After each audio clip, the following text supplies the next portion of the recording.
Okay, Chair. Thank you. Good morning, everybody. I'd like to welcome all board members, officers, and any members of the public viewing on YouTube to this meeting of the Avon Pension Board. My name is Nick Weaver, and I'm the chair of the board.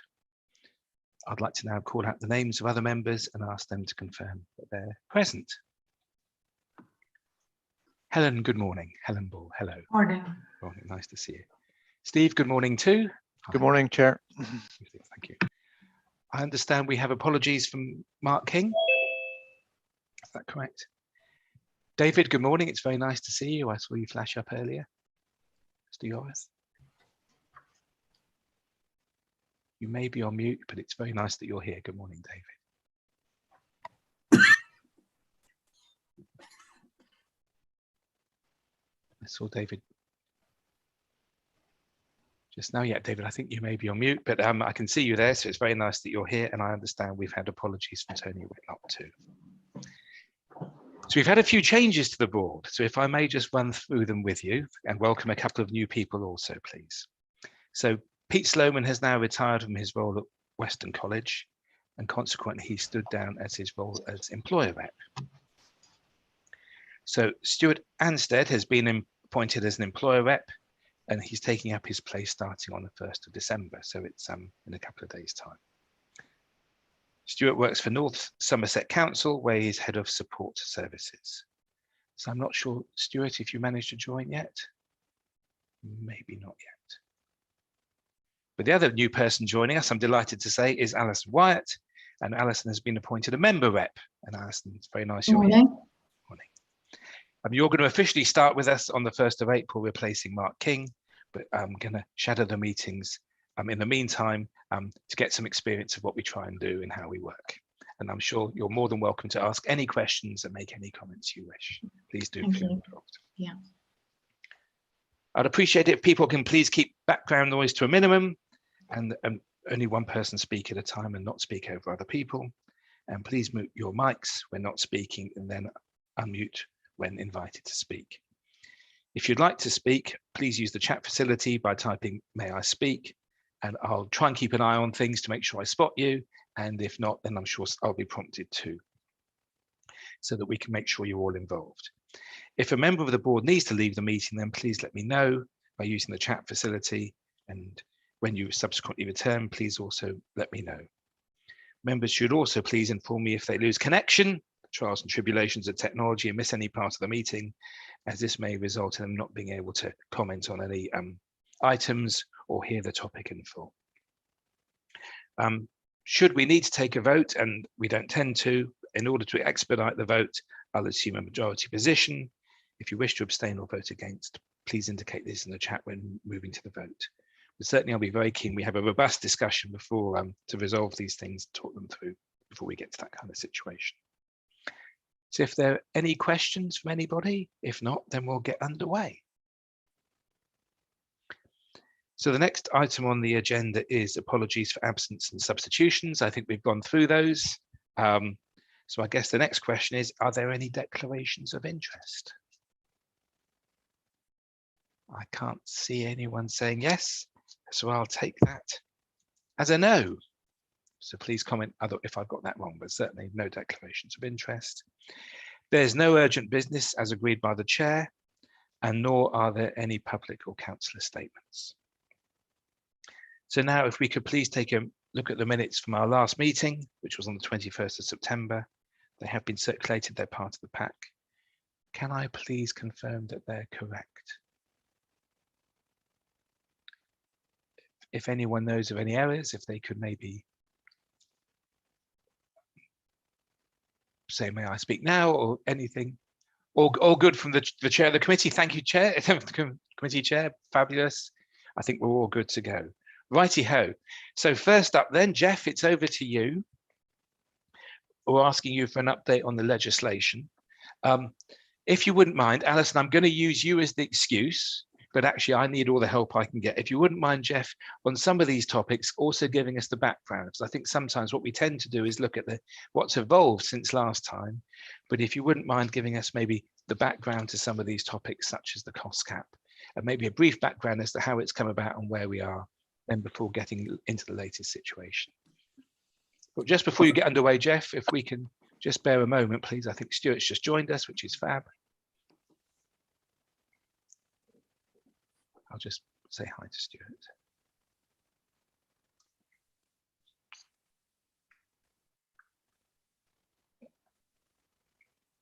Stuart, hi, good morning and welcome. Morning, Nick. Apologies, I'm late. I couldn't find the link for looking, so I do apologise. No, please don't. No trouble at all. And it's that fear, isn't it? I had a technology panic this morning, and I'm relatively familiar with this now. But it's that fear. It's like a form of range anxiety being in the car. So no trouble at all. We haven't started on the agenda proper yet. We just briefly confirmed that the last minutes were okay. We've talked about welcoming you in your new role, which will be starting later this week. And also we've just ensured that there are no declarations of interest. I think, yeah, is that okay? So I think we're just going to then kick off. There's no urgent business, there are no councillor statements. So I think we're going to kick off with Jeff taking us through an update on the legislation. And what I was going to ask Jeff to do was, because it always helps me, we give us a bit of a background to each topic so we can know how this situation has arisen before giving us the update on where we currently stand. So Jeff, over to you, if I may, please. Thank you, Chair. Good morning, everybody. It's nice to see you all, and nice to see our new members as well. So I'll crack on. If I'm going to try and give a bit of background on each one, there's so much on the legislative update. If we go back into the whole history of what's just pending, I could be here for 3 hours. But maybe I'll just cover off the things that are actually kind of pertinent at the moment. Yeah. And coming through on this. So I'll just go through a bit of a brief update and then maybe cover off each of the ones that I've got flagged up here, give a bit of background on those. So, excuse me. So, yeah, so this is the regulatory update for noting, which is included in the papers. Gives you the position of key issues up to around about mid-November when this report was put together. There are no significant changes since the last report, but there are a couple of points to note, and those kind of come under the following reason. So there's an expectation that the new consultation on the redevelopments of the exit payments cap will come through early in 2022.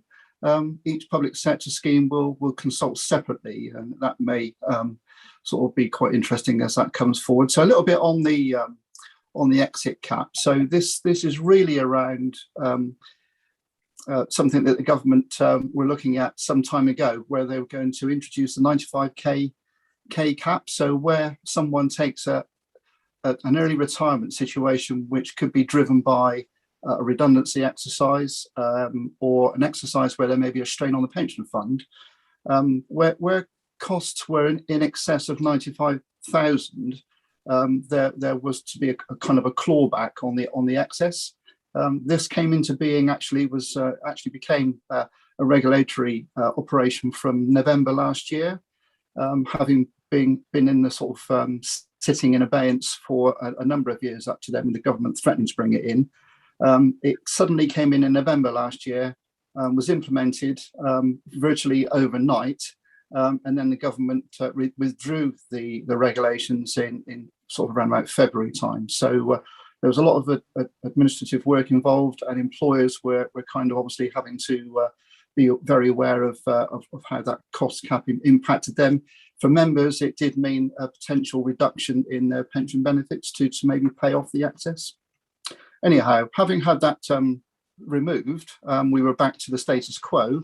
But the government are still going to consult on it. But rather than a blanket change across all public sector schemes, each individual public sector will actually carry out an independent consultation. So we're expecting that to come through early in 2022. The original, I think I reported in the last meeting that we were expecting it by the end of this year. That's no longer the case. So we're now expecting it early. Well, I say early. We're expecting it next year. So that's a little bit on the cost cap. The other key thing to be aware of, I think this time round, is the ongoing developments around the McLeod judgment. So this is kind of the age discrimination sort of appeal that was brought about around about 2018, which appealed against the scheme changes for the LGPS from 2014, but for all other public sector schemes from 2015. So this was brought about by the judiciary and the police and fire schemes initially. Work at the moment is ongoing for us from the LGPS point of view to collect data that we didn't actually need under the care scheme, but is a requirement if we're going to look at benefits available for members under the legacy scheme. We already have introduced into the LGPS the underpin, so that members are not affected disproportionately. So you'll be aware that when the scheme changed in 2014, we moved from a 60th scheme accrual to a 49th scheme accrual. Actually, that's almost a beneficiary sort of accrual rate. So generally speaking, members aren't sort of worse off, but that isn't the case across all membership. But the McLeod issue will actually widen the underpin, if you like, to ensure that no one is disadvantaged going forward. We're waiting for those regulations to come through. What I will say is that there have been a couple of first and second readings have gone through in Parliament, whereby most other public sector funds were fairly heavily covered in the readings. There was very, very little on the LGPS. In fact, just one paragraph, as far as I'm aware. They expect that the LGPS will be fleshed out much more when those discussions get more localised at the committee stage within Parliament. So we are expecting some more detail on that coming through. It's not going to be a one-size-fits-all again. So another mess really that we're kind of left with to try and rectify, to try and pick up from an administrative point of view. And just a bit of a footnote on this. You may be aware that police and fire, well, particularly fire, because we are responsible for the administration of the fire scheme. The fire scheme introduced under the Home Office direction, really, something called immediate detriment, which meant that fire cases who were impacted by McLeod Sergeant could actually be looked at now ahead of the regulations coming into force. And Avon Fire, at its meeting in July or end of June, passed an agreement that simple cases could begin to be looked at, and we've begun processing those now. On the 8th of October, the FBU and the LGA actually introduced a framework agreement, which meant that all cases could be looked at. So that included all complicated cases, so transfers, pension sharing, plus all those members that had retired already could be looked at ahead of the regulations being introduced. So that, for us, from the administration side, is an absolute, it is going to be really complex and difficult to manage. And we've looked to put extra resource into place. But on this particular paper, as we are looking at regs, I'll just let you know that last night, about 5:30, that the Home Office have now withdrawn that legislation or that informal agreement, which means almost that there's no legal basis on which to proceed. So this is kind of what we're up against administratively, because we are constantly having to set ourselves to achieve one set of things as an admin, and then being told centrally that actually no longer applies. Can you reverse everything, or can you just put a stop on it? And by the way, that you've got sort of 24 members who are expecting something to come through now, and they're not going to get it. So, once again, it's quite complex and quite challenging on the admin side. This is a particular time when not much is going on. If you've looked at the appendices for the legislative update, you'll see it runs to 20 odd pages, I think. That's what we've got standing in abeyance, really, waiting to come through. I was at a pensions conference for managers down in Torquay 2 weeks ago. And the head of the Scheme Advisory Board, Jeff Houston, just before he announced his retirement at the end of March, produced a very long list of about 30 items which are coming through for LGPS in the near future, most of which are under admin. And he basically, his parting comment was good luck. really. So that's kind of what we're faced with at the moment. Just to round off on the legislative update, just to let you know that the MHCRG has renamed itself to try and become even more invisible to DL UHC going forward. So it really doesn't even mention local government now, but it's now the Department for Levelling Up Housing and Communities, which is a bit of a mouthful, but maybe easily to be remembered as Department for Leeds United and Hull City. So that might help. I'm happy to take any questions on that paper, but you know, generally speaking, the Scheme Advisory Board and the government are getting into a bit of a mess with a number of things, and it's causing or going to cause some impact, I think. And maybe we can discuss that further, Jeff, once we've been through the admin report, because of the consequences of all this stuff. But any questions for Jeff now on the trials and tribulations that is the changes to legislation? No. Nothing now. If that's okay. So Jeff, would you like to take us on to the fund and employer performance? And then maybe we could have a more general discussion around how, you know, the interrelationship between these endless demands, this noise, frankly, which you're experiencing, and the impact on the actual service we're delivering to. Maybe we can talk. Yeah, I'm happy to do that, Chair. Is a previous paper okay for noting, though? I think we're good to go. Everyone's happy to note that paper. Thank you. Yep. So if we could move on to the next one, then we can maybe have a more broad discussion. Okay, thanks. Okay, so again, this is the quarterly admin report for noting in your pack there. So the focus of this report is on the admin performance over the previous quarter. Covers off employer data quality and the progress on the service plan and related project work. Generally, the admin workload continues to increase at the moment. Recruitment, training and development has continued at some pace, actually, over the course of the last few months.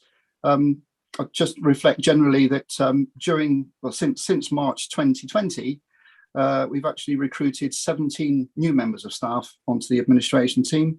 We've had 15 members move posts within the department. So it's been quite a busy time. And obviously we still seem to experience people leaving at the moment, but I'll come on to that in more detail in a second. The report also covers ongoing work on key projects, including year-end annual benefit statements, the preparation for the onboarding of iConnect and McLeod project, and also a fire immediate detriment. We'll now go through the appendices in a little bit more detail. So if you I think possibly on page 53 onwards, we've got Appendix 1, which kind of Annex 1 gives the overall performance by case type over the course of the last couple of months, 3 months. Generally speaking, if you take the total number of cases that we've processed, which is just over 4,000, just over 3,000 of those have been within target.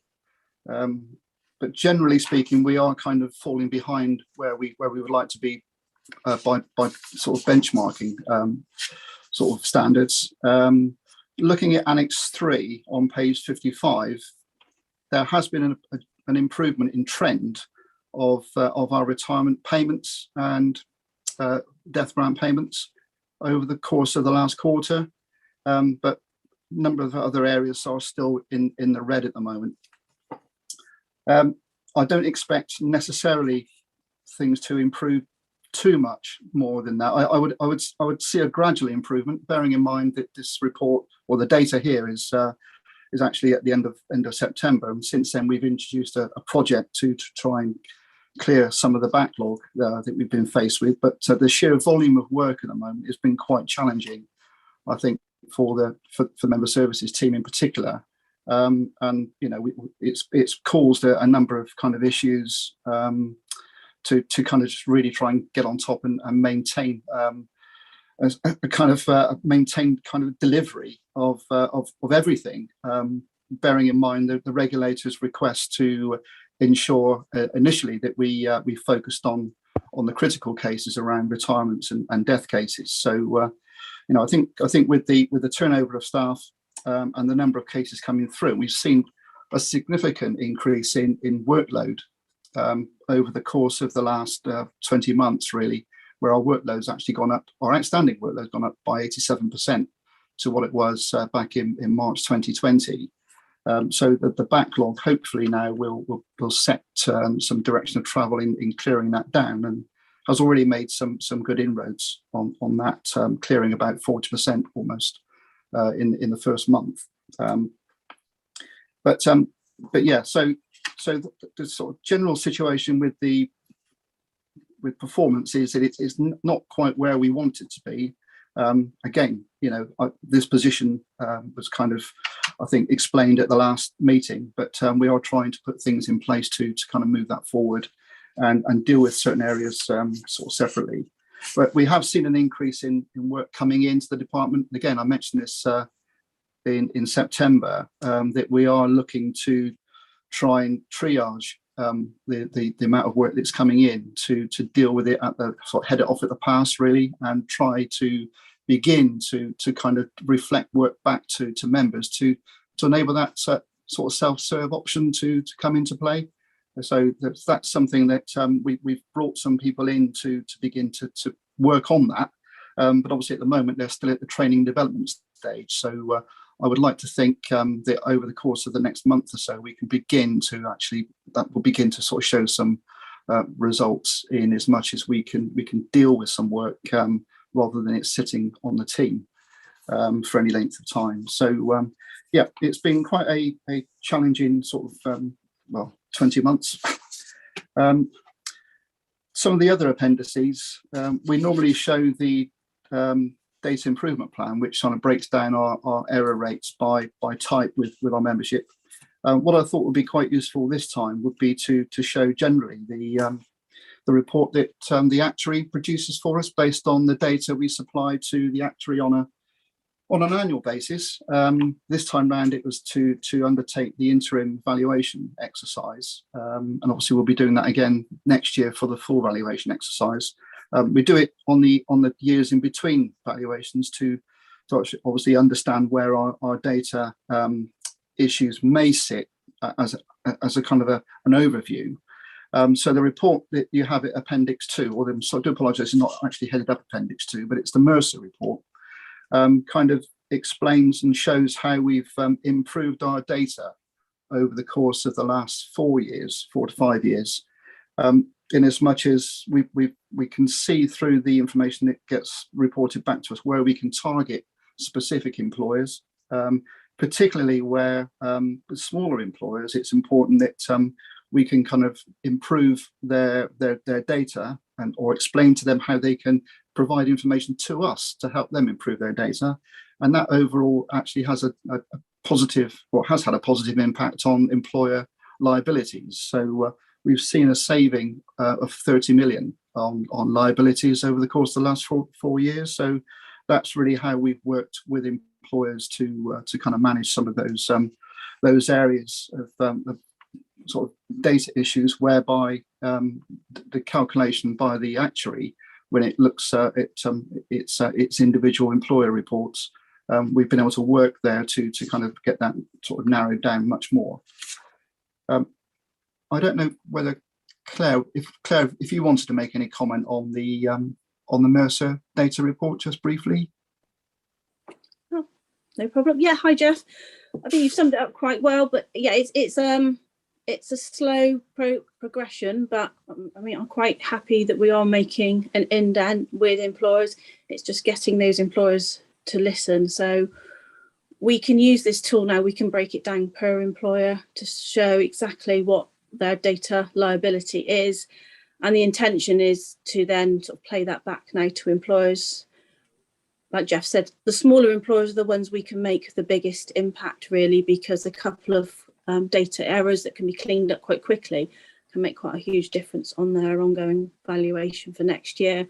And equally with unitaries as well, we can use that. So, we're using this in combination with our own data reporting for common and scheme specific data as well, to try and sort of target particular areas on there. But happy to take any questions on it if anybody had any. I'll take those at the end, Claire. Yeah, sure. Okay. Just to pick up on a couple of other sort of key projects that we've been working through. The address tracing project, which I know is something that the pension board were very keen on the fund undertaking a little while back. It's actually working its way through. We're getting pretty much near to the final stages now, where we will have a cohort of membership left, where we probably will need a very, very deep forensic sort of test taken out on those. But we have written out to over 4,500 members that have been traced by the agency so far. We haven't kind of always had a response, so we're having to go back out to those members. There is kind of I suppose out there a little bit of a fear that we could be trying to scam members. I think that's always a case with an exercise such as this. If you're telling someone they've got a pension held somewhere that they aren't necessarily aware of, and many people aren't aware that they've got a pension. Some of these cases do go back quite some time. But we are making good inroads. There are a couple of decisions we will need to make a little bit further down the line, but we are actually making quite good inroads on that. But the project itself is nearing kind of an end, and obviously we'll come back to the board when we kind of reach that point over the next 6 months. I think we would have reached that end point. And then just a little bit of information on where we are with McLeod as far as the data collection is concerned. So we're almost at the halfway point of how much data we've actually updated so far. We've got a couple of our employers, our larger employers, where we've not actually had a response yet. We've been chasing those, and we probably will now escalate that request to the sort of directors of finance, because for our point of view, we need that information to come in to enable us to progress the data gathering part. But also for the employers concerned, there is a financial impact if they don't do anything. I think we then have to assume the data to be accurate as it stands, and we probably need to kind of work our way through that. But there are a couple of large employers that we are kind of aware of, and we are going to target the finance directors on those two very, very shortly. And then just finally onto the service plan. There are, which is kind of page 63 onwards, covering off, this is the whole of the service plan that you have in front of you, not just the administration side. There are a number of sort of projects which are on target in train. There are a number of projects which we've really struggled to kind of get any traction on, particularly I think around the transformation, which was a key project. I mean, work has been going on in the background, but we're probably not where we wanted to be at the moment on that. So that I understand that from my point of view is a really key project to kind of drive the service forward to become that digital organisation that we all need, and that kind of sort of the recruitment of the role and the kind of the work that sits behind it, if you like. It's a little bit behind where we actually intended it to be at this particular time. I think that's going to impact probably our service plan considerations going forward for next year. But we'll absolutely review that, obviously with Tony involved as we go forward. It just has been quite a challenging time to kind of really get some of this off the ground and working when we've just constantly been sort of firefighting. And pardon the pun, but it has felt very much like that, particularly recently. So just to kind of go through some actions. So I'm aware that the previous pension board, there were a number of concerns raised with officers, really, particularly around the IT, the accommodation, building access, the impact on our workload and our resource. So just to give you a sort of general update there. So we are moving forward on looking at accommodation. That kind of is progressing in a positive way, I think, at the moment. Difficult to confirm for sure where we'll be, but we've had some positive meetings, I think, and discussion in sort of over the last month or so, particularly. So I'm optimistic that we will have something more positive to announce, hopefully going forward in the very near future. As far as the IT is concerned, we're still kind of operating basically as we were. We're aware with the rollout of the council kit that we're kind of the end phase. So we just really continue on as we are at the moment. We're aware that we are noted to receive all the IT fairly shortly, but we are not in the current phase. We are in the I think the following phase of that. And office accommodation as it stands at the moment. So there is the council has kind of reopened the whole of the office, but be bearing in mind there is a redevelopment of Keynsham Civic Centre, and the work there has now started to redesign some of the floors. Most offices are pushed down or pushed into to a single floor at the moment. We've got 6 workstations to kind of operate on. One of those has got the scanner on it, which we need to scan the incoming post. But very kindly, throughout the other business finance area, we've been allocated some temporary desks. So we will have an additional between 2 and 10 workstations per day across the week. So we're working at the moment. So Claire and Anna particularly are working at the moment to work out the logistics and who will be filling those spaces. What we're trying to do is introduce people into those areas to begin to work together as a team, and we can then also make use of the collaborative workspace that the Bath North East Somerset have made available to try and undertake some team training as well. So we'll try and utilise the office space as much as we possibly can. So that will enable us to hopefully begin to kind of get some traction on training and development that we really desperately need now, particularly on member services, because so many of the team are so new that they really do need to work together to kind of be able to service our scheme membership. So that's a little bit around the accommodation, and hopefully to kind of just talk through a couple of the issues that were raised at the last meeting.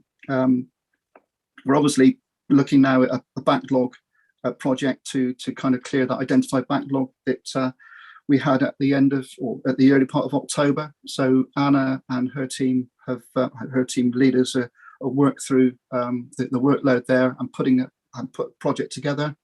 So that will kind of evolve over the course of the next 6 months. We'll review it after 3 months to see where we are. But as I mentioned earlier, we've had a really good start on it, that they've cleared almost 40% of that backlog almost immediately, well, in a course of about a month. I do expect that to slow down slightly as we move into some of the more complex cases, no doubt. And also we have to be very mindful of the fact that we have to support the day-to-day business as usual. So there's a bit of a kind of a situation where people will have to transfer across from one project team to business as usual team to ensure that we don't end up with with performance which reflects what we reported this quarter, which is trying to get more into ambers and greens rather than in ambers and reds.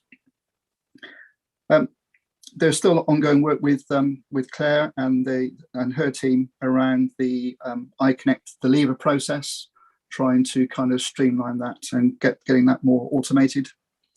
And also, as I say, the customer service team that we've brought in, I would expect that to kind of be pretty much sort of up and running before we get to the end of the year, to at least begin to take some of the pressure off member services. That's kind of pretty much it for just the update. So I'm happy to take questions or enter into discussion on that. Thank you, Jeff. Alison, you had some questions. Sorry. Yeah, I just wanted to check my understanding on with the Mercer report. So somehow they quantify the risk or liability of lack of data, and that impacts on the valuation. Is that correct? Do you want me to answer that, Claire? You can answer that, Claire. If you, yeah. Yeah, sure. Yes, if there's missing data, then they will make assumptions, and like any accountant, they seem to always over assume a worst case scenario where that might be. So if there's a missing pension lump sum, so if we've not processed a case yet, as it's called it a status 2 before we would process it, they do a bit of a worst case scenario based on the data that they know. So once we know the data and we can lock that in, the valuation is based on true and actual data. And sometimes that can put the valuation actually up, sometimes it takes it down. But yes, it is all about actuarial assumptions as well as missing and poor data. They'll look at data and sometimes say, that doesn't look right. It's sometimes they'll think that somebody has jumped earnings, they'll query that was we know what trending is in local government of pay rises and so on. So the fact that the data's improved and they can have more accurate information means that the liabilities have decreased by 30 million. Yeah, 30 million overall for the fund, and we can break that down per employer as well. Okay, thank you. Can I ask another unrelated question? Of course you can, yeah. So the delay with the IT, what's the main reason for that? I think do you feel that you've not been prioritised as you should be? Is it a funding issue? Is it a lack of supply, or shall I answer that one, Jeff? Yeah, by all means, Tony. Yeah. So the council have been rolling out laptops. We reconfigured brand new laptops to all members of staff over a phase basis, and they've had a lot of supply problems, as the entire world has had. A lot of supply problems with the lack of microprocessors. We've actually got all of the laptops now, and some of them are still in storage. They're being rolled out over a number of phases. Frontline services, I guess, are being prioritised first. Back office services are less so. So we were in the second or third tranche, I think it is. We have been able to move some key priority people up, but we're trying to do it in a reasonably organised way.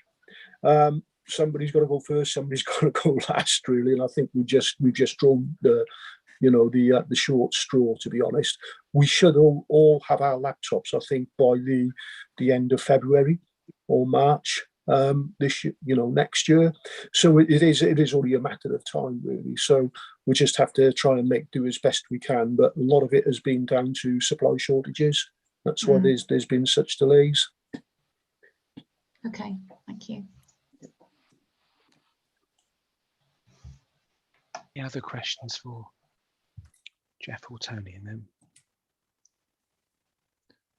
maybe I could just make a broad. Sorry. I'd ask to make a point if I could. Oh, sorry, Helen. Sorry, it's okay. I just wanted to say I valued the Mercer report. I found it, with its various charts and things, very informative. So that was very useful in terms of getting into some of the complexities of data collection, etc., etc. I also wanted to say that I was very pleased to hear that you're making real progress in terms of finishing the project around unknown addresses, and it would be good to see an end to that. That started before I was on the board, so it would be nice to have something that finishes. And also I'd like to say well done in terms of the clearing the backlog, because it is always very complex balancing ongoing work with new demands, etc., etc.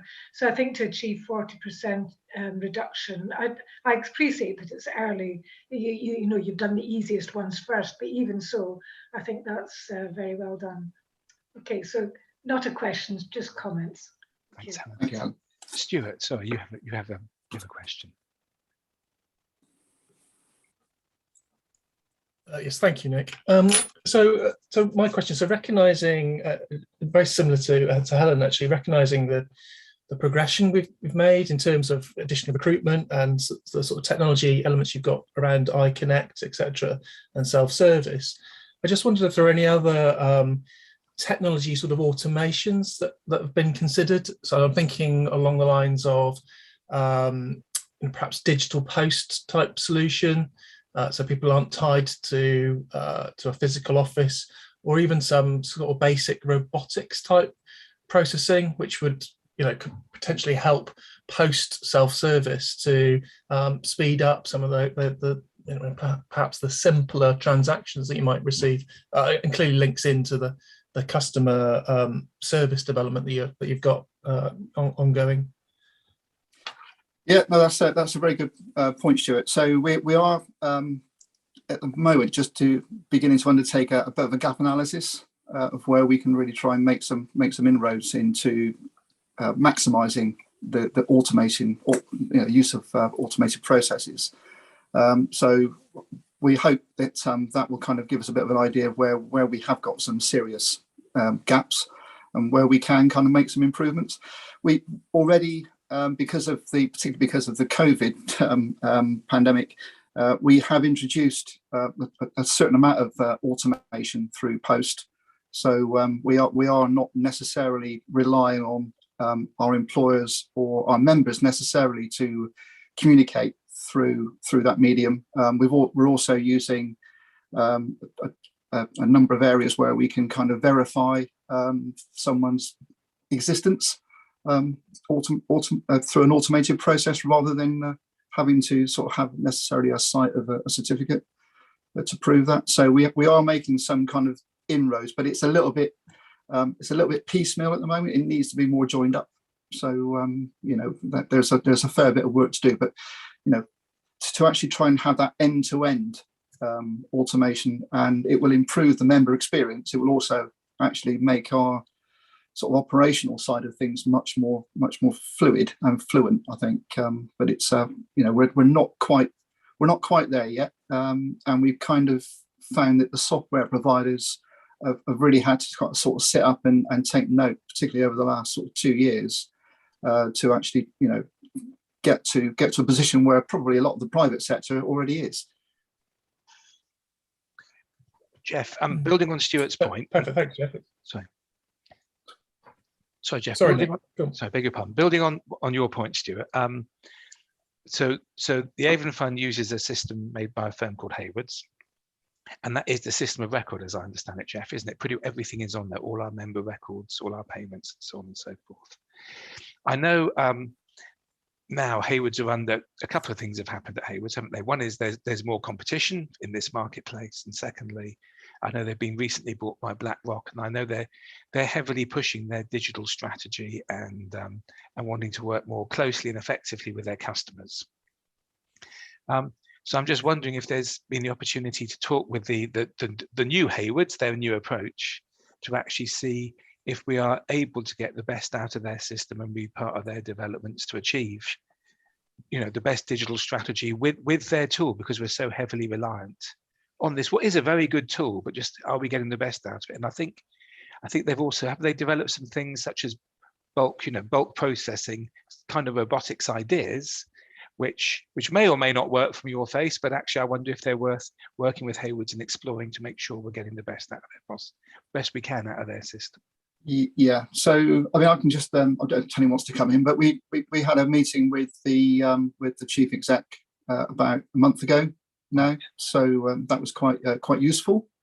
I'm aware of the fact that they certainly have had an injection of funding now, and they're certainly quite keen to kind of ratchet up the development on automation, if you like, far more than we kind of had that confidence in before.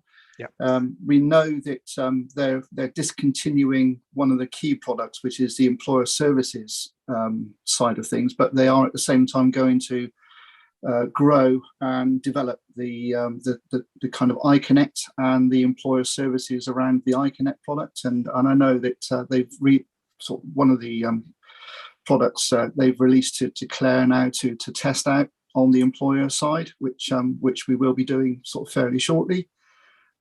They're also far better reporting tools now that we didn't previously have.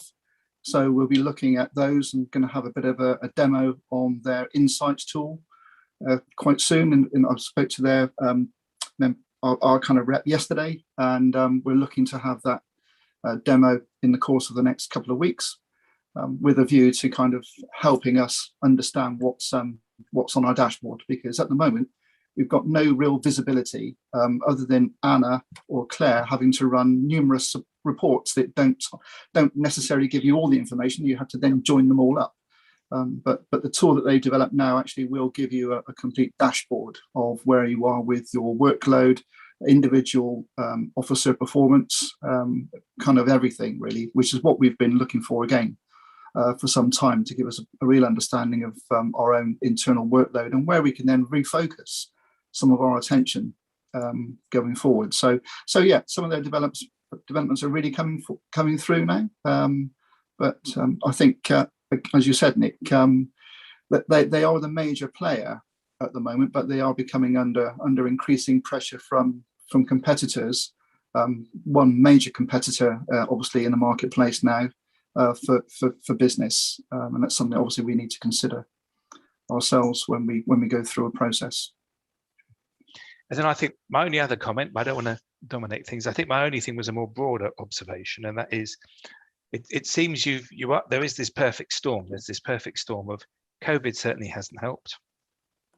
The fact that, frankly, the noise that is growing up around the LGPS, and by noise I mean McLeod, exit cap, dashboards, all these various ideas that are coming out, is just becoming relentless. And the fact that people are joking about 30 on the list is not that funny, actually, because it is just noise. We are here to deliver a service for our members. That's what we're here to do. And it does concern me. It's taken me a long time to realize just the interdependency in all this stuff. So, for example, you've shown us the KPIs, but we know that actually if a person starts in the scheme and we don't get their transfer done promptly, we know that means it's not going to appear on their annual benefit statement. We know it means we're not going to get their annual allowance calcs right, and so on and so forth. And God forbid anything happens to them, the dependents' benefits are going to be incorrect, and the liability is going to be incorrect too. So I just worry that in this perfect storm, and then the fact that you've had a lot of new people join, you've got a limited number of desks, the technology is coming through, the laptops, but it would have been a couple of years you've been in this position. I suppose I'm just wondering two things really. One is, if you could just let us know how you're deciding what to do, and frankly, I think in these circumstances, what you cannot do, because again, you've got the fire scheme as well, which just must be a very, I know a lot of LGPS funds are very pleased not to have fire and police, frankly, and but you've got that as a drain on your resource, and you can't just go out and get this resource. So I suppose there's two questions. One is, how are you deciding what you can do and realistically what you can't do, because you can't do everything? And then secondly, if there's anything we can do to support you or back you up in making those decisions. Yes, thank you, Nick. Well, it would be nice if you had a magic wand, or if I had a magic wand. I don't know. If I had a magic wand, I probably wouldn't be here. I think the situation is between myself, the management team, and Tony. We do try to kind of prioritise and reprioritise workload, particularly on at a service delivery level. Working very closely with Anna and with Claire, I guess, to make sure that we continue to deliver the service. But as you quite rightly say, we have had to put things on the back burner to actually enable that to happen. I haven't even spoken about resource and recruitment of key officers. Within the last 5 months, we've lost 48 years of service across 3 officers, and those are in specific areas. You cannot just replace those. You can only gain experience by gaining experience, and living the role, if you like. We are finding that we're going to have to begin to go outside more, particularly at the moment, I think, to get some sort of professional support. think that's something that that we will have to do. It's going to obviously affect or impact our overall costs, but I think at the moment it's difficult to manage some of the slight exceptions in a kind of a sensible way without going outside to get some professional help. So we will be having to consider that going forward, particularly over the next sort of 6 to 12 months, I think. But other than having that fluidity and having those discussions and keeping in close contact with the sort of management team and the team leaders on the operational side, it's really a case of just having to be very, very flexible about how we deal with things. Try to get the employers to do as much as they can by way of self-serving, particularly around redundancy exercises if there's anything going on.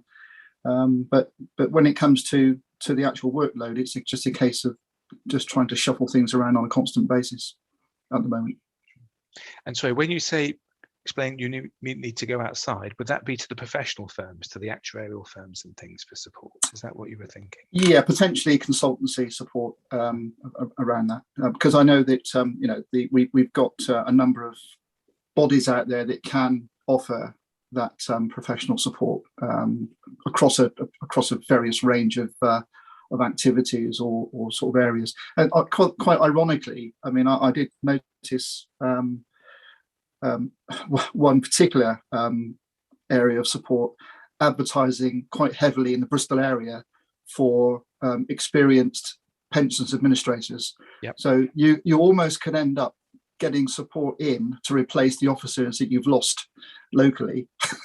and they could be the same people, and you'd just be paying them 5 times as much, frankly.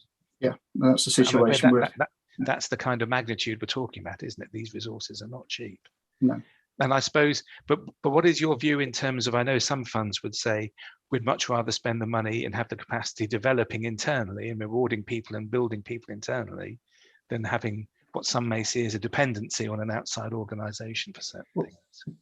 We've always, as the Avon Pension Fund, try to grow people internally and offer a good sound basis for development, and then an opportunity to develop and grow through the organisation, picking up a range of skills and then looking to step up into more responsible roles.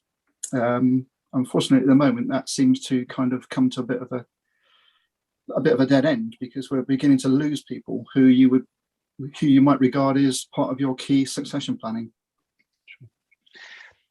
I mean, I'll be interested to hear the views of the board members, but I think my suggestion would be it's a very competitive market. I know funds are going out there and advertising good jobs and not getting any applicants, or certainly no one who's suitable.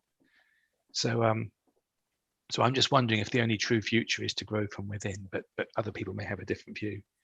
But I suppose what would be interesting to hear from board members is if you want more support from us and we need to take it to the committee, whether that be in terms of staff training, development, office space, whatever it may be, I think I'm imagining you'd find the board very supportive. Because it is just this, it is where it is, isn't it? It is the marketplace as it is right now, and it is the way the world is going, and it's not getting any easier, and these demands are just relentless.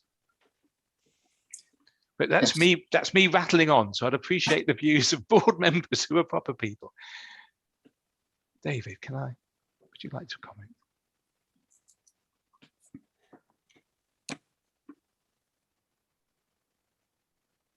Yeah, can you hear me? Yes, thank you. Yeah. Yeah, I think you're putting your finger on the essence of the problem, and I'm sure Tony, much closer to the marketplace than we are, will know what exactly being demanded out there. But it seems to me that the traditional pay structures of local government are not going to be able to meet the demands of the organisation that we're hearing from you and others this morning.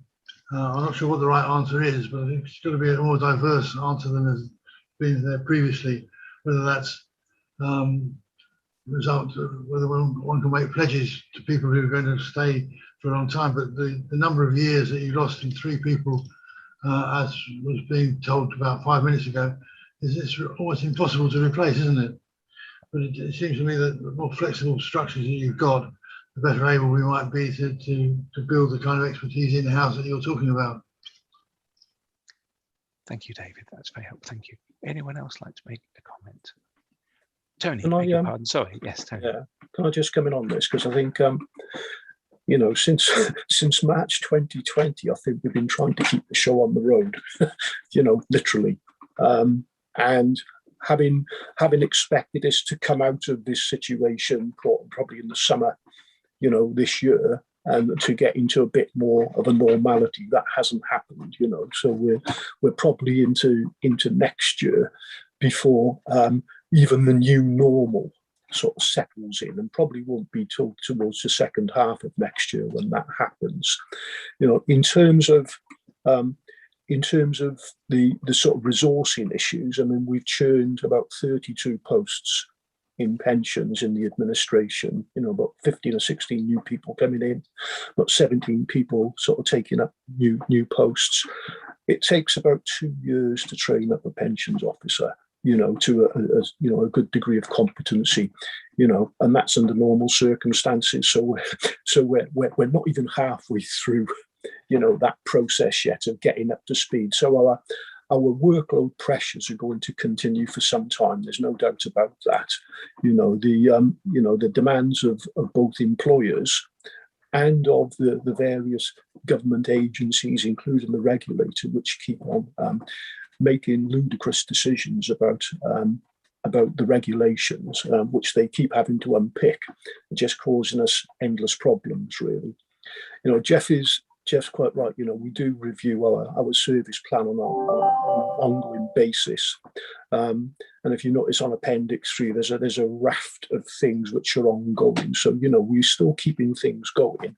But I think we're going to have a serious discussion, you know, in preparation for the service plan for next year about the extent to which we potentially have to outsource some aspects of work to make sure we can sort of keep on top of things, really. And I think, you know, the challenges that we face in the recruitment and retention of staff, you know, is a problem right across the public sector. You know, we're no different from an awful lot of services at the moment across the public sector. And I think you're absolutely right about the salaries issue. Retention is an issue.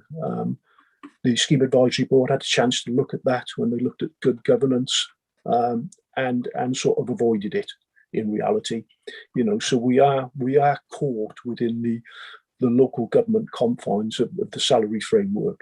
You know, there's nothing we can do about that at the moment. And it's almost too difficult to take the LGPS out of that framework, it would seem, really.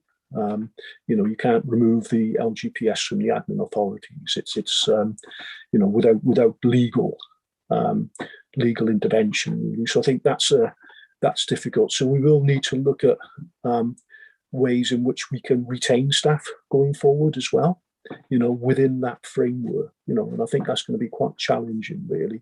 So, you know, in terms of the end in sight, well, we're still in the tunnel, really. And I'm sure there's a light at the end of it somewhere, but I can't quite see it. I think it's going to be a couple of years yet. You know, technology will help us to sort of improve the position, but we need the capacity to be able to implement new technology, and we simply don't have it yet. And that's why transformation has been put a little bit on the back foot.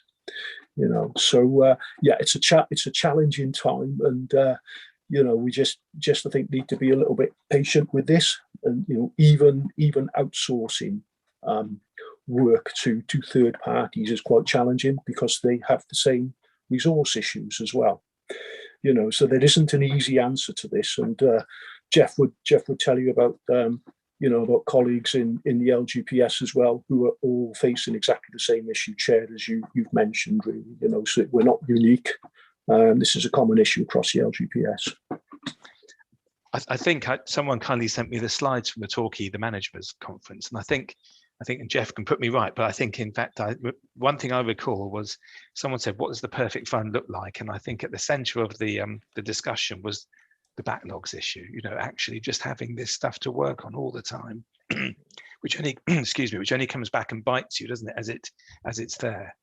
And I suppose we want to support you in any way we can. And I suppose I'll just mention that I know, because of the interrelationships with all this stuff, I'm afraid I am aware of some funds who've outsourced things and then found subsequently, for example, they might have outsourced a deferred member backlog, but they then hadn't appreciated, they hadn't processed their transfers in, and so consequently end up picking them. So I think it's being very aware when you go into those things of just, as you say, the complexity and the interrelationships with all this stuff. Yeah, I think it's difficult stuff.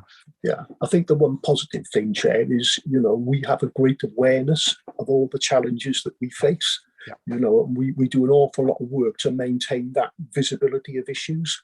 I'm not clear that a lot of other funds have that same visibility. Sure, and that visibility is critical, clearly, and it's no, so thank you. Any so this is me rattling on too much, I beg your pardon. So it's any questions for Jeff or Tony, indeed, just in terms of this broader stuff, or how we can offer support, because I know, in fact, as you say, Tony, you know, we are part of the local government pay framework, but I think maybe with these added complexities, I think some funds might be looking at regrading roles and having more career development and so on and so forth, because we have to act within that context, as you say. And the biggest surprise, I think, for me has been the fact that funds are now blatantly advertising, aren't they, jobs, let's say in London or wherever, actually stating in the advert, you need never come into the office, we just want your LGPS skills and we'll pay you very well for them. I'm afraid that's the way the world is now, which wasn't the case 2 years ago. Enough of me. Any thoughts or comments, please, or any corrections you wish to make on my part? So there's some raised hands and I can't see them. I beg your pardon. Alison. So Nick. Beg your pardon. Both Alison and Stuart. Sorry, I wasn't quite sure who was there first, so I couldn't see. Alison, would you like? Stuart, you can. Sorry, Stuart, you go ahead. And I'll ask Alison afterwards. Oh, okay.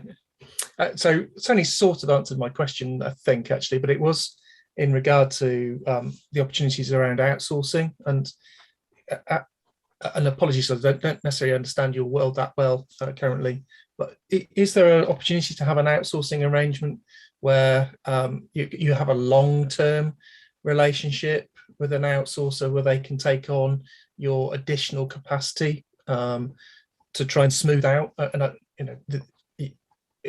do think the automation element that we talked about earlier is the way forward, but is there no way of exploring sort of different outsourcing options there? Yeah, and we have explored some of that. You know, there are framework arrangements in place where we can call off administrative support from a number of providers. But as I said, you know, even the providers are finding some of this delivery challenging at the moment.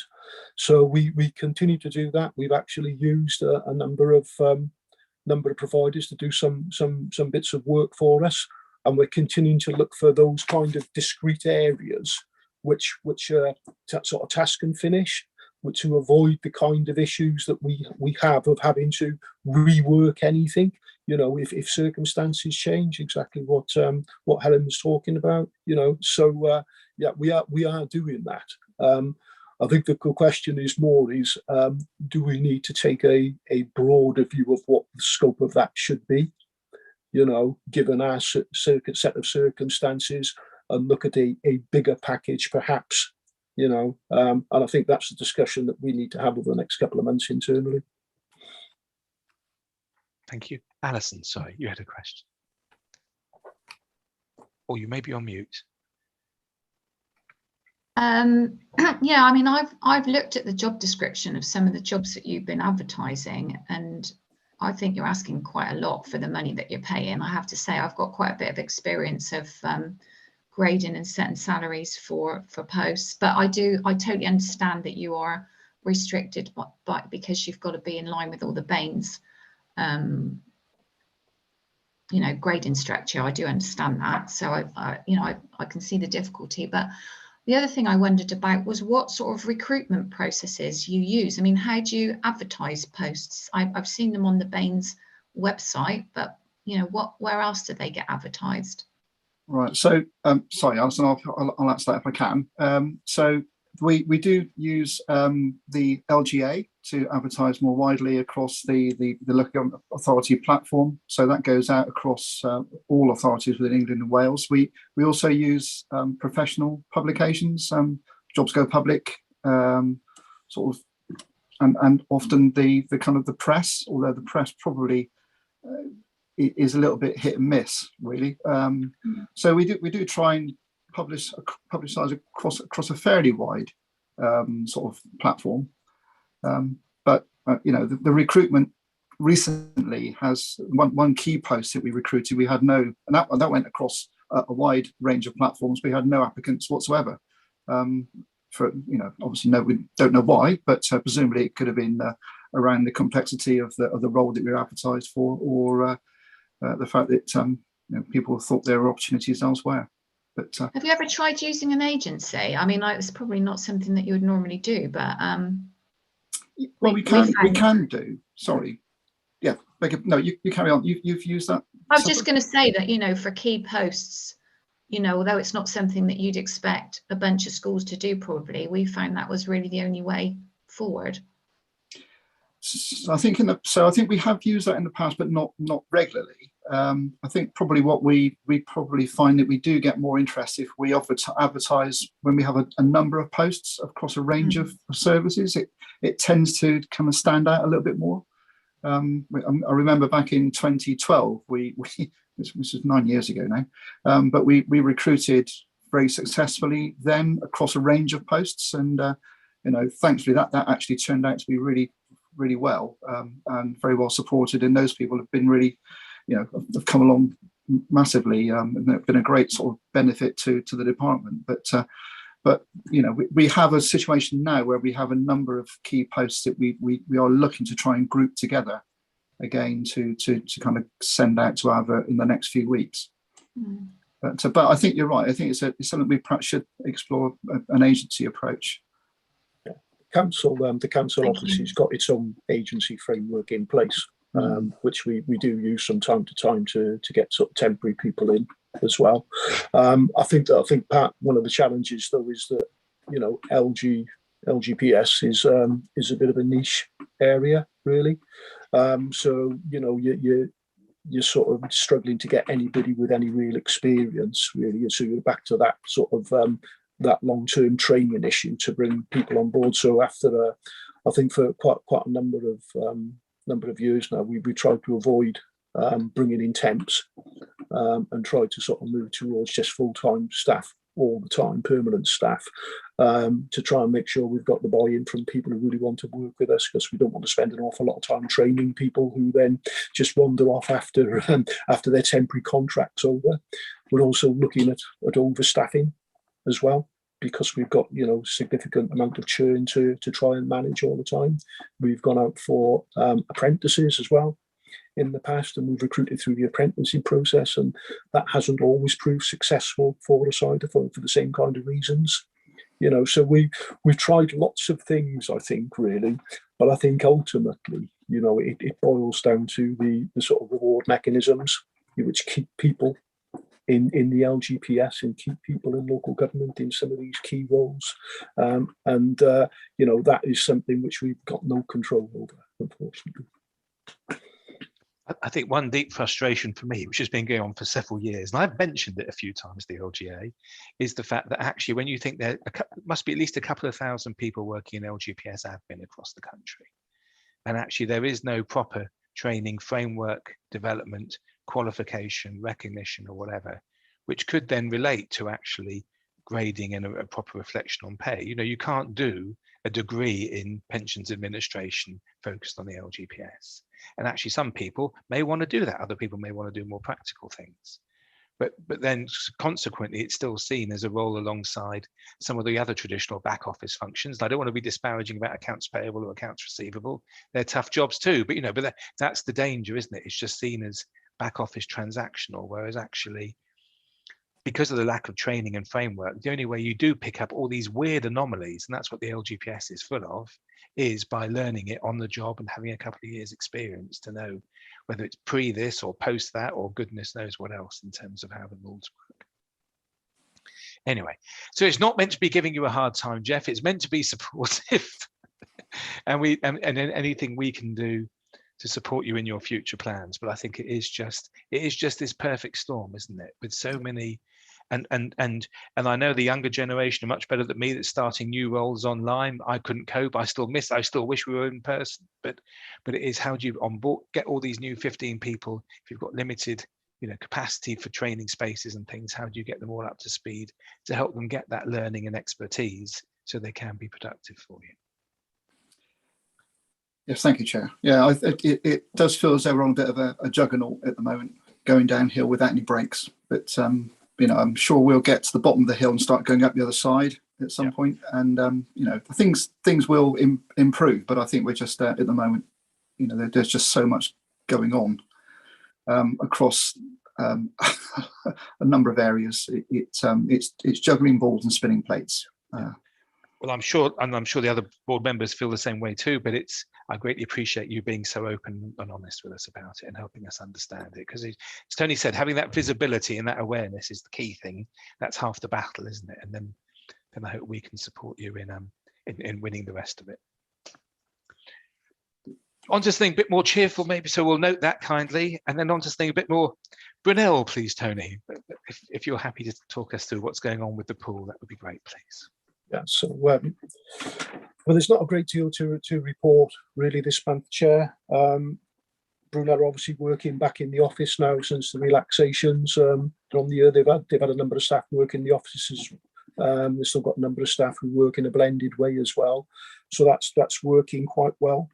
They've completed the transition work now, so they're into business as usual. They've actually got about 29 billion assets under management.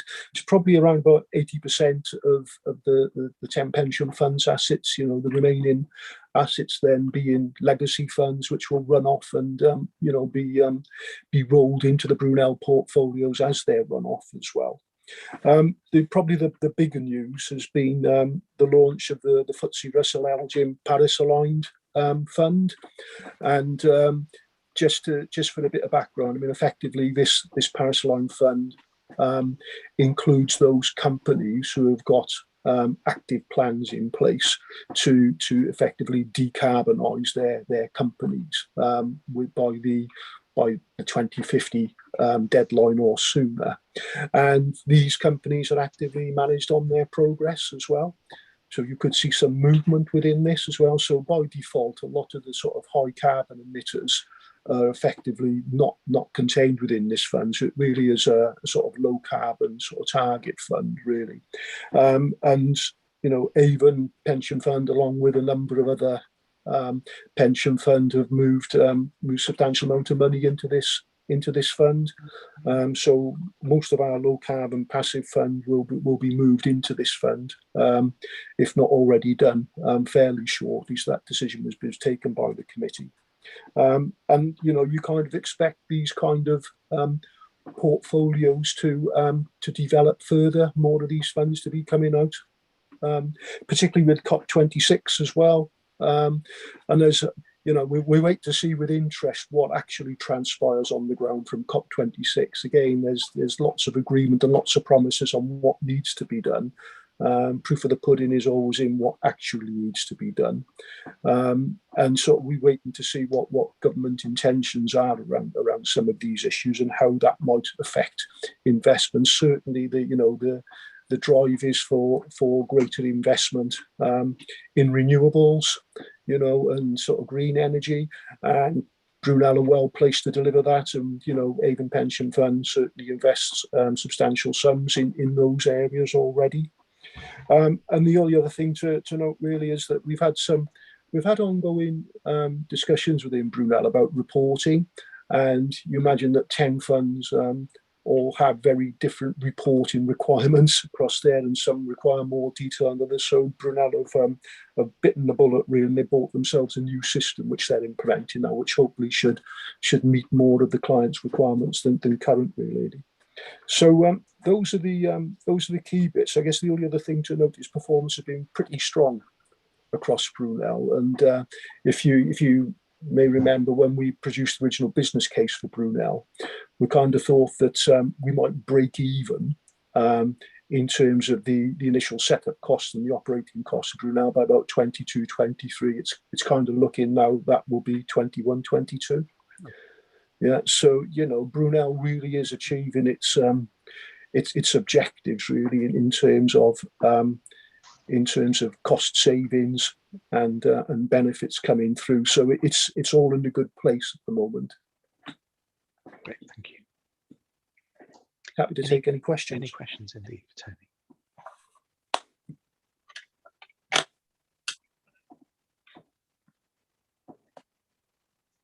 Nothing, no, nothing further. Fab, so thank you, Tony. So, Caroline, are you going to take us to the breaches report, please? And maybe if you could give us some background as well, that would be greatly appreciated. Okay, thank you, Nick.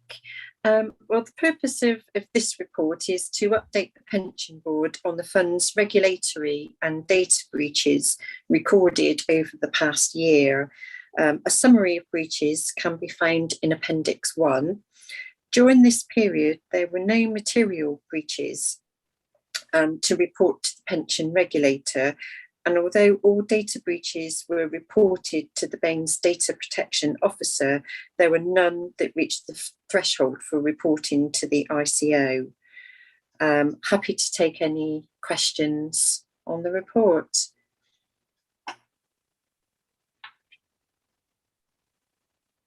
Any questions?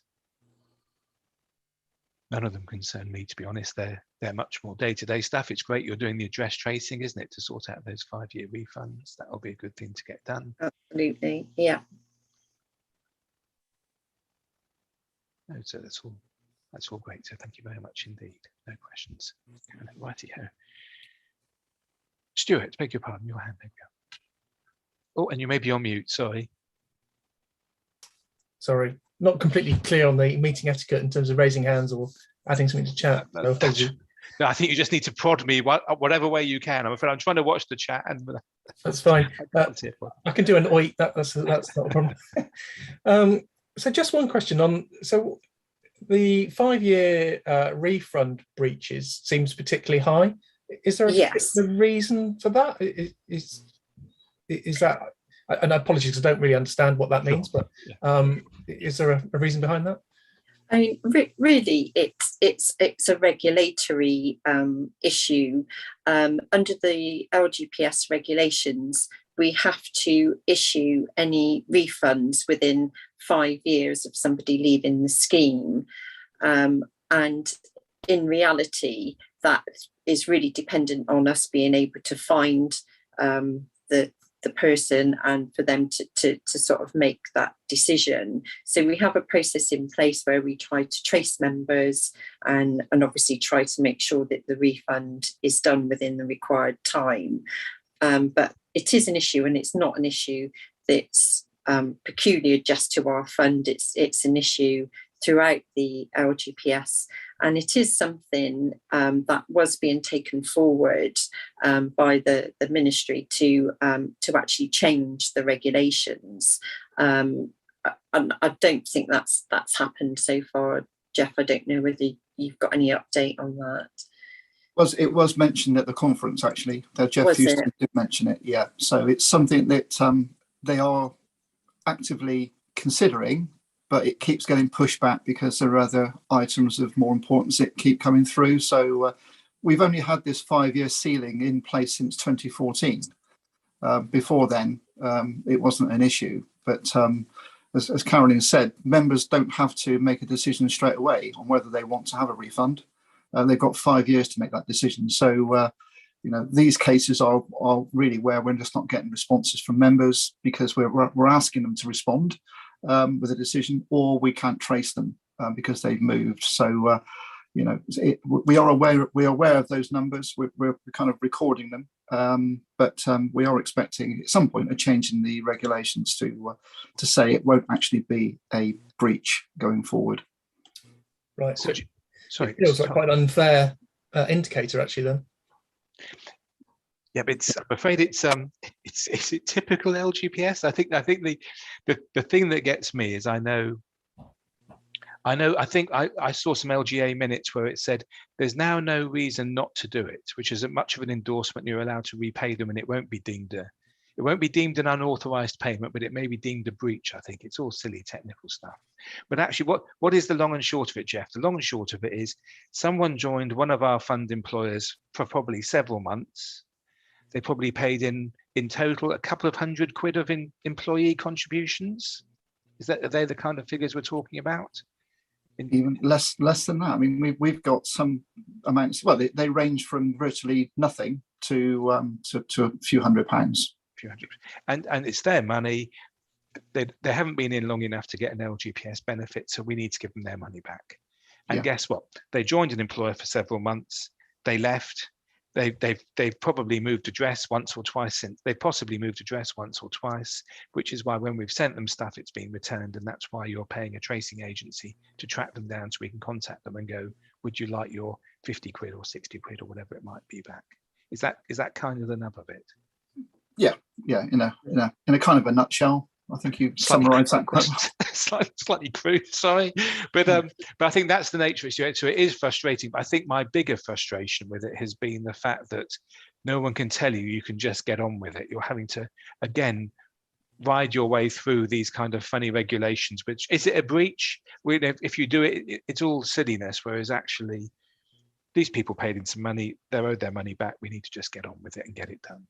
But the regulatory framework we are actively trying. Yeah, we're actively trying to trace these or contact these. We have written to them, but So you're proactively managing. I think some other funds might be going, we can't do anything, but guess what? The problem doesn't go away. So it's good you're on top of it. And I think in the scheme of things, though it sounds a lot, I think 400 people isn't an unreasonable number, is it? It's kind of part of the course. So, but an insight into LGPS regs or lack thereof of clarity. So sorry, any more questions on the breaches? Alison, your hand. So with those repayments where somebody's left after they've only been there for a few months, is there no way of their sort of leaver form automatically generating a refund? Well, it does to a certain extent, but we do need the member to provide us with bank details in order to make the payment. So we can't do it as an automatic payment. We have to contact the member. We can organise it so that it goes, the employer to them. No. Unfortunately, we're not able to do that because once the fund has the money, it's pension fund money rather than the only circumstances in which an employer can refund is if somebody leaves sort of within the first couple of months, and then that can just be refunded through payroll, almost as though the person was never in the fund. But once the person is in the fund, it's completely separate money, and it has to be accounted for separately. So yeah, it would be nice if there was a bit of a simpler way to do this, but there's sort of really not any alternatives. So does the pension fund contact the member directly? They don't go through the employer at all for that? No. Right. I mean, sometimes in terms of tracing, so if we were trying to trace a member, we might check with the employer if they hadn't left that long ago to see if they've got an up-to-date address. So we might use the employer in that way. But obviously, once you get a few years down the line, it's unlikely that the employer would have any up-to-date details. Yeah. Okay, thank you.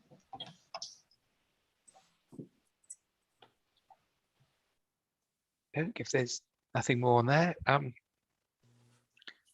we'll note that. Thank you. And Jeff, we'll ask you to help us move on to the statutory reporting and year end, please. Thank you, Chair. Yes, so this is just the an annual report that comes around just for noting, and it just really outlines the work undertaken with employers to complete the year-end reconciliation process, just to ensure that to actually detail how we've been successful in distributing member annual benefit statements and pension saving statements ahead of the respective statutory deadlines. This year, again, as last, it's been quite a complex and challenging exercise, but I think we got somewhere around 97% of the annual of the active ABSs out ahead of the 31st of December, 31st of August deadline. And then there was a supplementary run a few weeks back just to pick up a cohort of those that had to be recalculated. There's also attached a very large appendix, which was the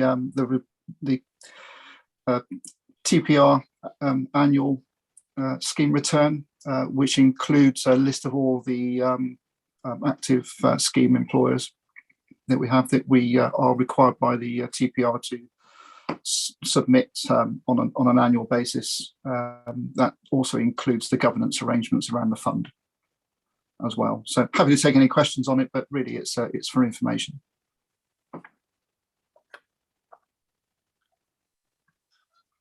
Any questions for Jeff on that one? I think, Jeff, would you mind just maybe on section 6.3, you explain the cases where there were some missing addresses, I think some casuals, and some people in the process of leaving. That breakdown of that number, was it a large number of missing addresses, or well, no, I haven't got the exact breakdown, Chair, but I think missing addresses for active members are limited, because we do try to go back to the employer to get that address detail. Where we have some casual members, we just may not have that pay for the current year, so those haven't been able to be processed necessarily. Those do come through on the normal TPR report that we supply to the board on a quarterly basis. It's not included this time around because we've done the Mercer report, but there is a cohort of members where we've got casual pay missing for a number of previous years, and we're trying to catch up with that. The in-progress leavers, that's the biggest cohort, I think. Those are the ones that were notified by either through the iConnect process. Member is left. We don't know. They haven't necessarily retired, but they've left. It could be a deferred. We could be waiting for a member option to transfer or to defer the benefit, and they're they're sat at what's called a status 2, which means we can't process them one way or the other. So they're not.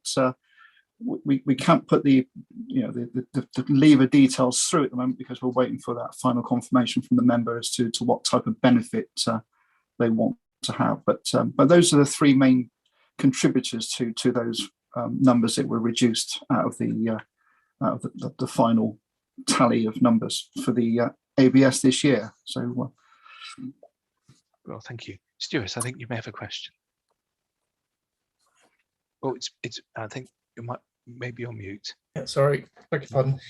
This may be a really silly question, and so apologies before I even start. But so just looking at 6.2, so we're saying 97.65% of active members' statements were issued, but if I do I'm just doing rough maths in my head, there's a 3,000 difference. That's more like 9%. Am I looking at different numbers? But then there were. It's a bit of a moving feast, I have to say. Okay. And there were some statements that were sent out later. I think we had one particular MAT. Claire might be able to correct me on this, but we had one particular MAT which had a number of different schools involved, which we had to suppress because the data was incorrect and they went later. So these are the ones that were submitted, I think, as at before the 31st of August. I don't know if you want to come in on that, Claire. Sorry. Yes, it was a particular payroll provider that caused the problem. So one big MAT used this payroll provider. We realised at a very late point that the pay figures weren't accumulating as we would have expected. We get the employers to sign off on this, and it wasn't the payroll provider that raised it to our attention. It was the employer, which was good. So we suppressed them, but we since then got another data file in and then did a supplementary run and wrote to the members to let them know it would be late and so on. So So yeah, they did get the statements, but not until October for some of those people.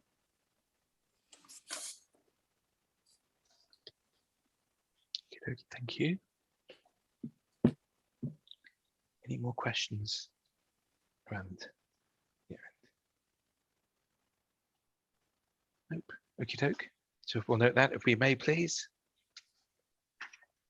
And then Carolyn, I think we've got a few over to you. So would you mind updating us on risk management? Thank you, Nick. So the next report from me is around the risk register. So attached to this report is the updated risk register and dashboard for noting. Following the quarterly review by the management team, one new risk was added to the register and one risk score was changed. So a new risk was added to the register to represent the risk to the fund of not being ready for the implementation of the pensions dashboard. The fund will be in breach of the regulations if it is not able to go live by the compulsion date, likely to be between September 23 and March 24. We consider this to be a relatively low risk currently due to the timescales involved. We have a project plan which is focusing on data quality, reducing backlog, will be in place to deal with the expected increase in member queries following the implementation date. The other risk which has increased in score is risk R63 concerning the MacLeod Sargent judgments. And this is something which has already been covered by Jeff earlier. But we have increased the risk score on the impact side. This has been increased to 5, which is almost critical. And this is to represent the significant additional workload to the administration team caused by the fire immediate detriment decision. So that were the only 2 changes to the risk register this time round, but happy to take any questions. Any questions?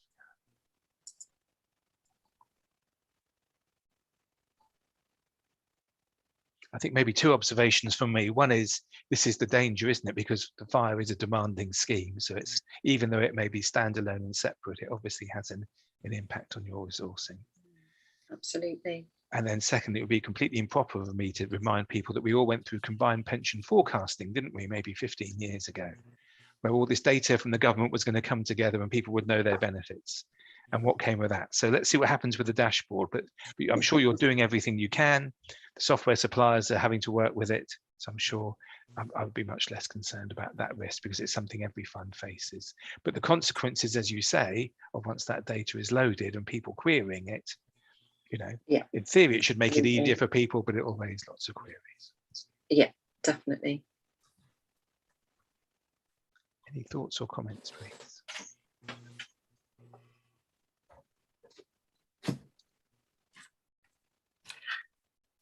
And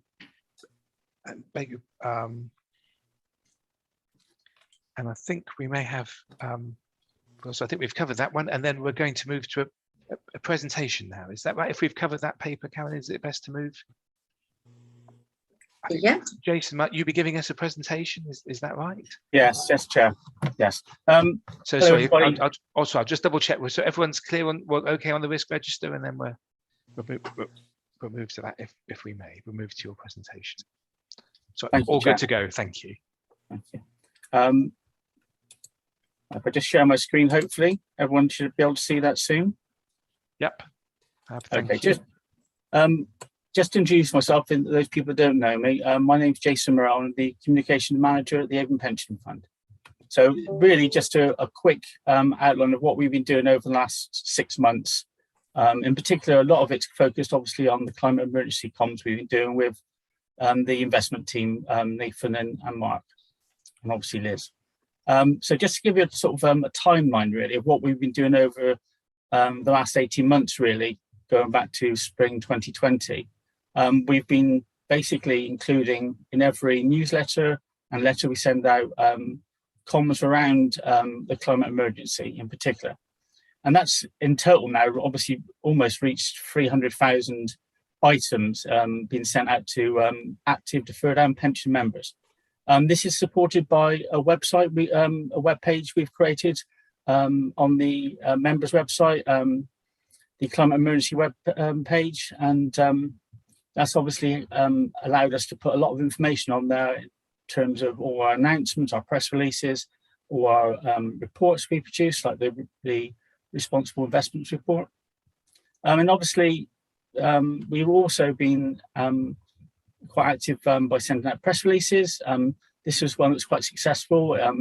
Tony mentioned about the Ftse Russell initiative, and this was a press release we sent out in October, and we managed to get 9 articles published, 2 local and 7 national. So some industry websites here you can see. Obviously, the big thing we did up into COP26, which we did email people around just to let them know it was going to be released. That was our climate emergency animation, which has been quite well received. It's been distributed via LinkedIn, email, website, and then staff newsletters. You can see at the bottom of the web page of the presentation slide the web address to actually view the animation if you haven't had time to view it so far. It's been included in staff newsletters. On the left-hand side, you've got the knowledge, which is from North Somerset, their special they did for COP26, and it's been in the Baines presentation. This is the CEO's newsletter, which he sends out. It's been in there twice, and it's also been on the Baines social media platform, the internal one, which is called Yammer. People have been talking about the presentation now, or the animation. Also, we've produced another bit of marketing collateral, which is hopefully supporting our messaging. This is a new electronic magazine, an e-zine, which we've entitled ESG. And although the first issue was primarily around the climate emergency, obviously with it being released at COP26, we obviously want to talk about other things as well, our social and corporate governance aspects of ESG. So later editions will cover that as well. And you can see from all the activity we've been doing, the traffic is actually going into the climate emergency webpage. So obviously the 4th most popular one there, if you obviously discount the home page, which is the top one with just the /, and then you've got the My Pension Online there, which obviously is people using it as a stepping stone into our online portal, and the Contact Us page is obviously the most important thing that people are seeing there, and obviously people are trying to see the animation which we've told people about. We also launched a member survey, ESG member survey, and that's closing date midnight tonight. And we're sending out to 41,000 members. We had the email addresses for. And so far, this was the morning when I did first thing this morning, 3,725 people complete the survey, which I'm very pleased with. It'd be nice to get it to 10%, but I don't think we'll quite do that yet. We've also launched an APF LinkedIn account. And primarily we see it as a sort of communication channel to reach our scheme employers. And we'll try to do short form video for it later on to tell people about McLeod and other developments. But as you probably imagine, the first one, our most popular post so far has been the climate emergency animation. That's been viewed 1,000 times so far on people's streams. And obviously another, we talked about earlier on about recruitment. Once it is up and running, once we have this more employers signed up, I really think it'd be a useful resource for helping for recruitment. Also, we can advertise on LinkedIn as well. So that's another sort of avenue for recruitment. Moving on then really for next year and from now until the summer, we're really trying to step up our MSS, our member self-service or My Pension Online membership or sign-ups. This is going back to something we did in the summer. For the first time, we enabled, I should say, deferred members to see their ABS digitally online. and they could download it and print it out at home or the office. We sent out bulk email of 10,000 members, and 810 members access to ABS digitally, which is good considering they still had a paper copy for this year. This initiative is going to be extended to active MSS members in August 2022, next summer. Obviously, in the meantime, we've got a number of initiatives to try to get more and more people signed up for MSS. And this is just basically a sort of schematic of how we see the APF member journey. Obviously, it just shows where the points are where we feel we can get people to sign up for MSS. You know, when people join, or when people are near retirement, when they go into a pension, or perhaps if they're deferred members. You know, it's all those key points where we can actually get people to sign up. And really, we don't just do external stakeholders. We're trying to look at internal stakeholders. Obviously, our most important resource is our staff. And this is just a new newsletter we've created just to let people know a little bit about what's happening, what's happening with the fund, who's arriving and who's sadly leaving. And there's a news about someone competing in the London Marathon as well. So it's sort of on its just really, we're just launching it, and obviously, hopefully, it will build into something really special. I think that's it really so far. Obviously, I can pass a number of the stuff that we've done. I'll circulate that hopefully later on, so you can see it for yourselves. And I'm happy to take any questions, but just to say that obviously we're a small team, and you know, Ben and Tom have worked remarkably hard on all these projects. So without them, it wouldn't really get done. Good for them. That's very helpful. Thank you. It's very informative. And I think it'll be nice on the screen. Thank you. And I think it'll be nice in time, as you've already done, to take that more holistic view of the fund, going everything from the investment strategy and the climate impact all the way through to this is how you find your benefits. Yeah. This is how we're delivering our service to you. So great, thank you. Any questions for Jason? Sorry. So yeah. Hi, Stuart. Thanks, Jason. So for me, I just say it looks really positive, and you know, it's a really good piece that you brought together there. So you know, it looks like a really good thing, and you know, for me personally, well done. It looks great. My only question, maybe comment, is just the use of acronyms. I don't know how accessible that is for the member on the street, as it were. Yeah. Okay. Yeah, I understand that. Careful not to use too many, and also we're sort of looking at what we call our online service as well, because internally we call it MSS, or member self-service, and then obviously outside we call it My Pension Online, and obviously that can be a little bit confusing. So yeah, I take your point about losing, and also obviously you've got the ABS as well and the benefit statement. But yeah, I'll try to rein back on those. Yeah, I think we all need a degree in acronyms, don't we, to work in local government? But so I get it's the sort of thing. But yeah, no, it looked really positive. And things like the video for climate change was, looked incredibly professional, I think.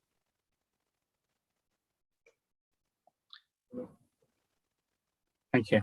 That's very helpful indeed, and it can only help promote also talking. You mentioned recruitment, talking about the benefits of being part of the Avon Fund, for people who might be looking at joining us, hopefully.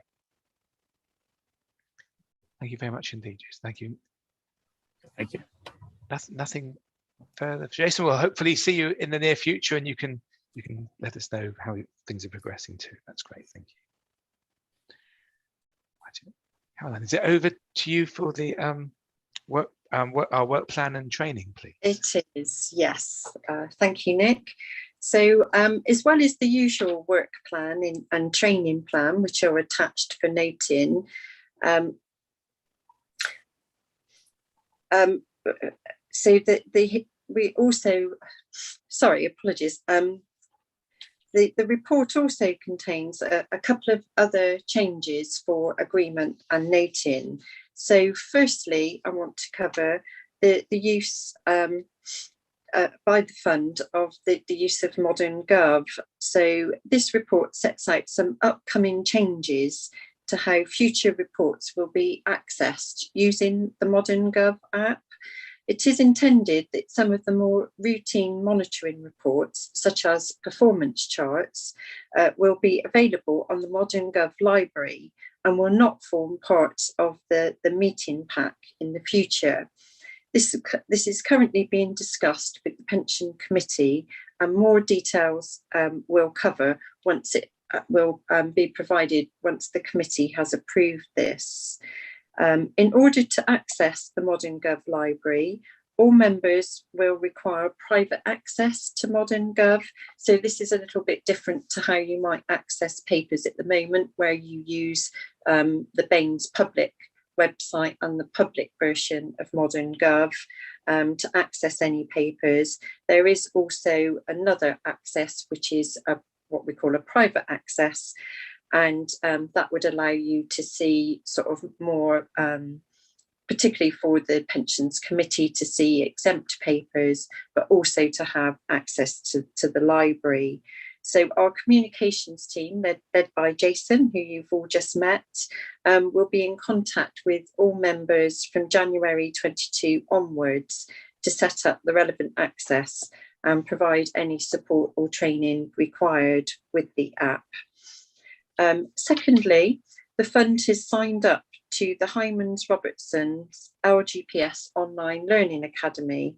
This has been developed by Hymans following the Scheme Advisory Board's additional knowledge and skills requirements recommended as part of the Good Governance Review. We propose to ask all committee and pension board members to undertake various training modules from the Learning Academy to complement future agenda items and training already provided by the fund. The fund has arranged for Hymans to do a short demonstration of the Learning Academy on the 17th of December at 2 o'clock.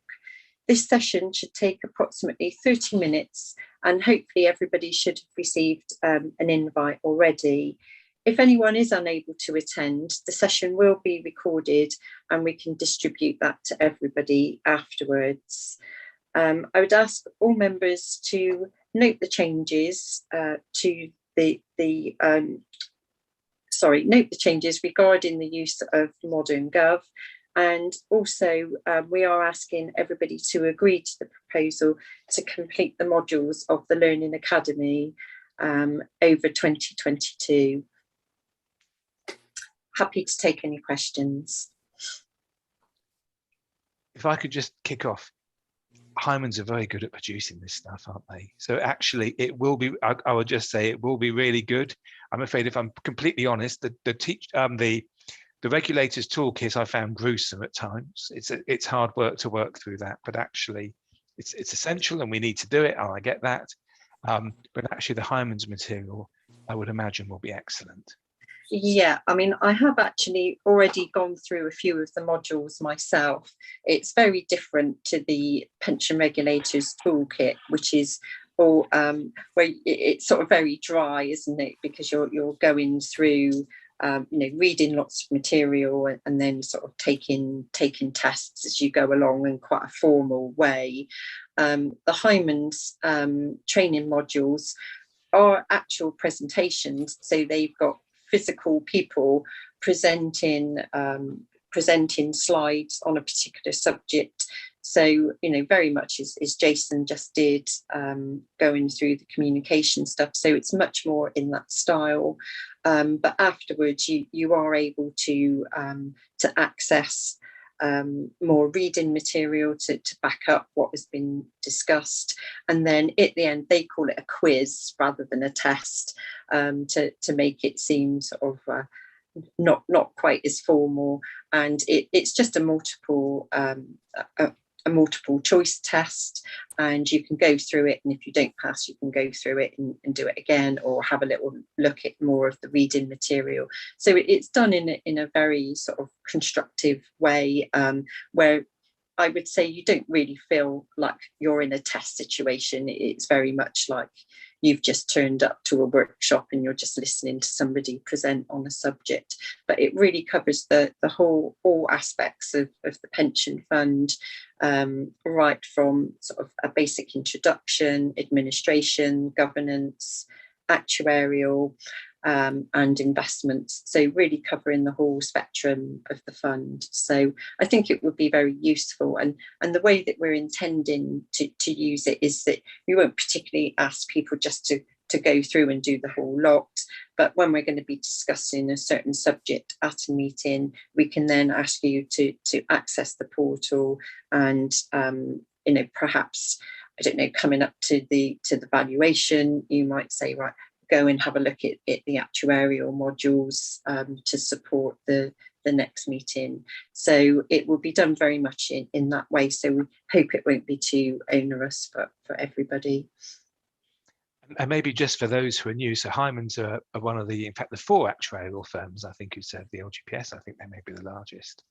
So they have a huge amount of knowledge and understanding. And I think they also did a survey a while back. I can't remember how long ago, maybe 18 months, 2 years ago.